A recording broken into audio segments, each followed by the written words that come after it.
If you're wondering why your leads are not converting into revenue, this is usually where the problem lies. So most businesses assume that acquiring a lead, as in the acquisition, that is one particular channel on its own.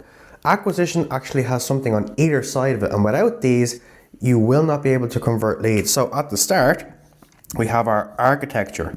So this is essentially where you are drawing attention. This is where you're capturing the audience. This is where you're telling them about your offer. And then if they choose to, based on what your offer is, and they see there's enough value to them, they will then at that stage convert into a lead. That is the acquisition stage. Now, I also know that many businesses, they just leave their leads in the acquisition stage, just hoping that they'll convert. So they do a lot more of this, trying to get in front of a lot more people to try and convert, and they just assume they need more leads. And most businesses assume more leads.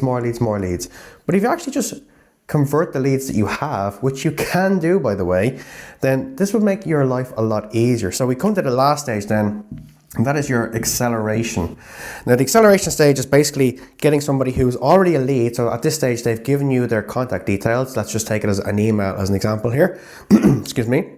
But basically what you now have to do, especially in this day and age, for the acceleration point of view, you have to accelerate them through your pipeline. And you do that by adding trust again and again and again, and having multiple different touch points of trust as well. So how do you do this? There's various different ways. So it could be a mixture of the content that you have out there that they can see, that they can potentially binge if you have enough of it.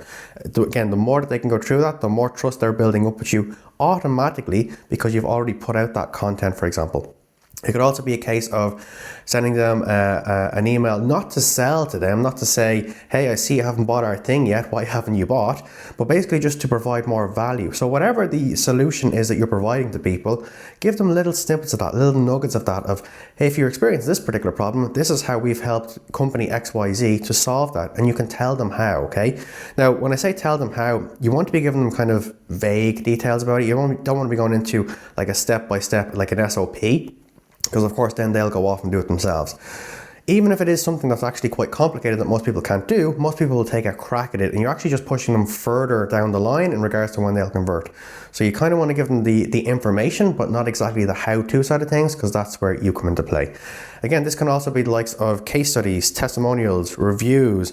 It can be, like I said, past clients you've helped, how you've helped them. It can be breaking apart the solution that you have, all the different elements of it, and saying, this is how we solve this is how we solve that, this is how we solve that. This works. I have done this before in the past. It works, and my clients do this as well. This is extremely powerful stuff. So it's not a case of needing more leads, again, because this, from a more leads perspective, this is where most businesses are going wrong. They just assume we need more leads, and they assume the more leads that they get, the more that will convert. Well, if your conversion rate is, let's just hypothetically say it's 10% to actually convert into revenue, okay? Now, of course, yours could be more, could be less. I'm just picking a hypothetical number here, okay?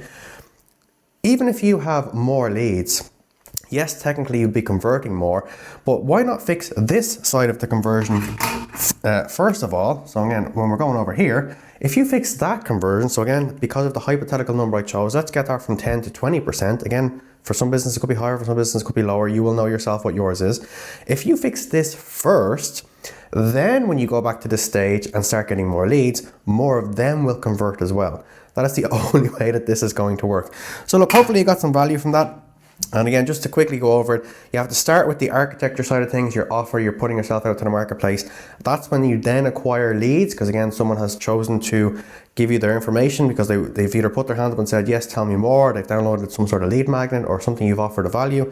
But then you have to convert them by essentially just continuously giving trust to that particular person, building up trust with that particular person. Like I said, from content, from reaching out to them with valuable emails, not just please buy our thing, showing them what you've done before, case studies, testimonials, awards that you have, certificates that you have, to show them that you are the real deal and that you are able to help them. So it's not a case of needing more leads. Most businesses need to fix this first. When you fix this, then you can come back to this stage.